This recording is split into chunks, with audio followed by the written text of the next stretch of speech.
have one Earth, but we have billions and billions of worlds. Think about yourself. How many people do you know? How many have you interacted with? And how many of them are family? How many know you in a very deep sense? These people form your world. They shape your beliefs, your mindset, your interactions, and they also shape how you view people from other people's worlds. We often call these strangers. When these people in our world disrupt the pure and innocence we had from birth, we tend to view the world according to these experiences. As I always say, our experiences make us who we are. When we get disruptive, agonizing experiences, we stop trusting people altogether and we get trust issues. Now, because of those disruptive issues, the disruptive experiences that you went through, you cannot trust your mother, you cannot trust your father, you cannot trust that teacher at school, or maybe you cannot trust your sisters, and you cannot trust strangers. And the very big trust issue is never trusting yourself. Maybe because you made something and it all went wrong, or you made something and it was horrible. Maybe people laughed at you, maybe the teacher really scolded you because you did not do something right, and now you have got trust issues. You do not want to trust people, you cannot even trust yourself. How do we get back to trusting people and trusting ourselves? Because not trusting people, it limits us, it limits our relationships, it limits our social relationships, and also it limits ourselves from taking risks, taking steps and decisions that would better our lives.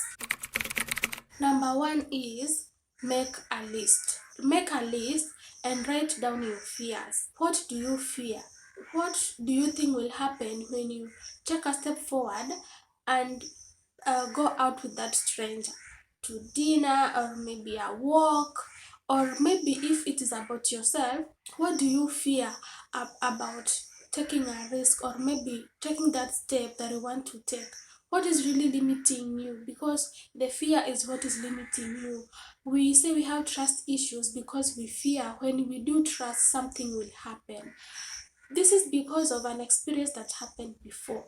So you make a list on one side about the fear, and next to that fear, write the person who caused it and how it made you feel and how it is limiting you from going forward, or how it shaped your belief around that thing. Then after making the list, number two is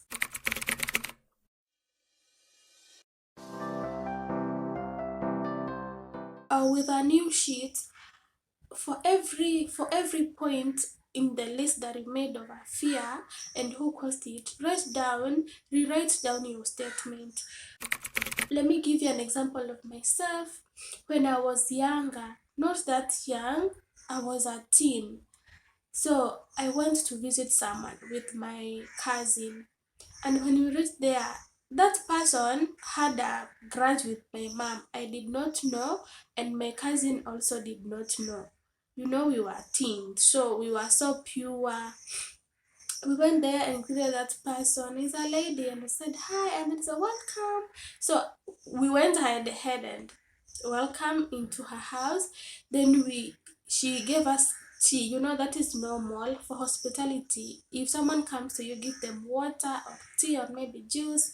So we sat down and drank that tea. And when I went home, I told my mom, because I was innocent, I told my mom, you know what, mom, we passed through by that lady and she welcomed us to his house. And my mom was furious. I did not know why.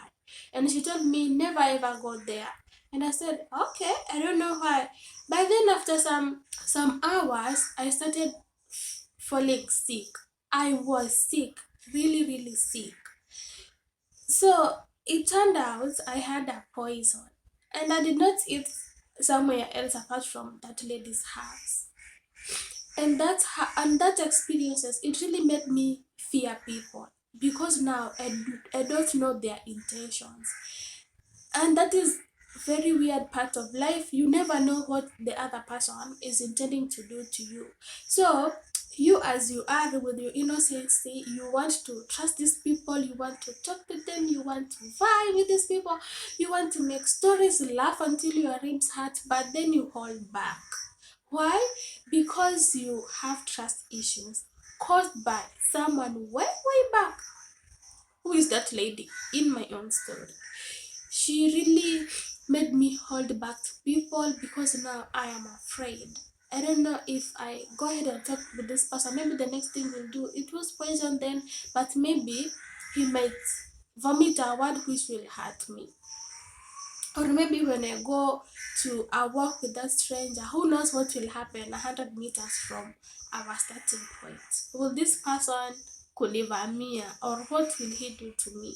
So it really, that experience shaped my belief around strangers. And these strangers are people in other people's world. We have our world, the people I know, the people who know me, the people, my relatives, my sisters, my father. Those people are my world. They form me and they shape me. So when these people cause agonizing experiences, we go ahead and they disrupt everything. They disrupt our belief alongside that one thing that was innocent in us. So after I make a list, because number one, I would say the number one in my list, I would say that I fear interacting with people. Number two, I fear knowing people. Number three is I fear getting attached with people. That one experience has caused all that. So who caused all these fears? It was that one lady in my own world who made me have that limiting belief to people in my world, because there's this limit that I put, that beyond this I will never want to know you, beyond this I will never want to get attached to you. Yeah. So then now in my reconstructing sheet, I would say, what will I gain by me trusting people? Because that was just one lady in my world. What about the billions of people who are in this world? Maybe they are not that way, they are not that lady, so I will give it a chance. In my rewriting, I will say, what will I gain when I go and interact with people? And number one, I will get to know people, I will get to know their thoughts, I would like to know how other people think. Maybe, who knows, I would even enjoy the whole experiences around interacting with people. So yeah, that is what I would write. You see, I'm smiling. I'm starting to feel better about interacting with people, because those sentences will change your mind. They will disrupt in a positive way your mindset. Then after now writing that down, number three is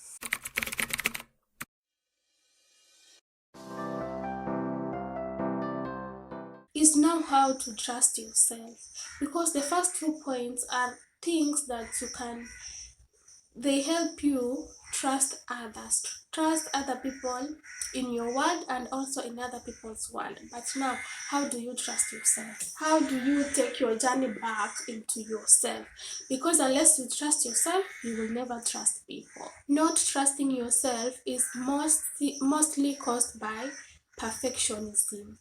Yes, you have that perfectionism syndrome. Maybe the last time you did something, it turned out horrible, or maybe people did not like it. So now you're like, the next time I'll do something, I'll make sure it's perfect. I will not communicate to someone unless I know word by word what I should say to them. I will not talk to that teacher.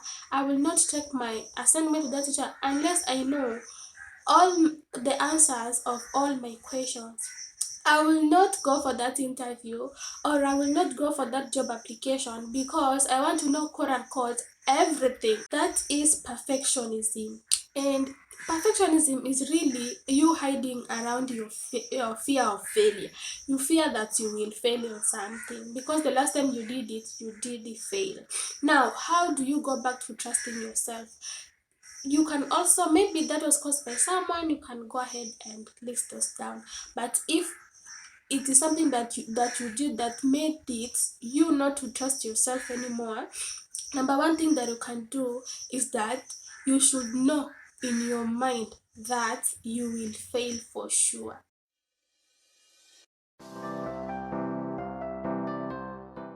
Yes, no one is perfect. There's no perfectionism in this world. We came here. I like to tell myself I am a spiritual being that came on earth for a visit. So I will make sure that my earth visit is worth it. So how will you make your earth visit worth it if you will not try anything? You have to try things, you have to fail. That's how you will know that when I face this struggle, I will do this. When I face this challenge, this is what I will do. Because the last time I did it, I failed. I did this and it turned out so horrible. Now I will not do it again. You learn from the you get lessons from your experiences after you try. Now the more you expose yourself to your fears, or if you have anxiety talking to people, go and talk to as many people per day as you can. Yeah, if you feel like, oh, I'm so anxious, go ahead and talk to them. Just say hi. What's your name? I'm Carol. Where do you come from? Right? The more you talk to people, the more your subconscious mind will register, and the more you become self-confident. Number two, there is something that I want to change you that will change your mindset is that you should live afraid. This is stolen from Lisa Nichols. I love that woman. So she says that you must live afraid. You are afraid of opening your YouTube channel because you think you're fat, well, open it. You are afraid of running your 400 meters because you think you will not make it to the number one post, go ahead and run. You are afraid of talking to that teacher because he seems so harsh, but your grades are declining and declining. You want to ask questions, but you don't know where to start. Go ahead and ask anyways. They are harsh, ask. They will look like they will start scaring you. Go ahead and ask. Who knows? You can only fly, you might soar, or you might fall on a soft ground. Now, falling on us flying is taking the steps. Soaring is you gaining the momentum, gaining your self confidence, and gaining your self trust. You will soar for sure. Or you might fall on a soft ground. That is how you will learn the lesson. So, yeah, if you do those two things, you will really and truly get your trust back to yourself. We will trust with ourselves with things because we have taught ourselves how to do it through trying and failing, and knowing that even if we fall, we will fall on a soft ground. Thank you guys for watching this video. If you have enjoyed it so far, make sure to subscribe if you have not subscribed, and if you have already subscribed, give this video a thumbs up. And if you know someone who would benefit from this video, let them know about this channel. Yeah, I love you so much guys. Thank you for being here every other day, every time I post a video, because you keep me going. Your positive comments keep me going. Thank you guys for watching. I will see you in the next one. And yeah, I have a flu. You can hear that from my voice. Yeah. A very, very bad flu. My head is aching like this. It's aching all over. But you know, I'm not bedridden, so we gotta do this.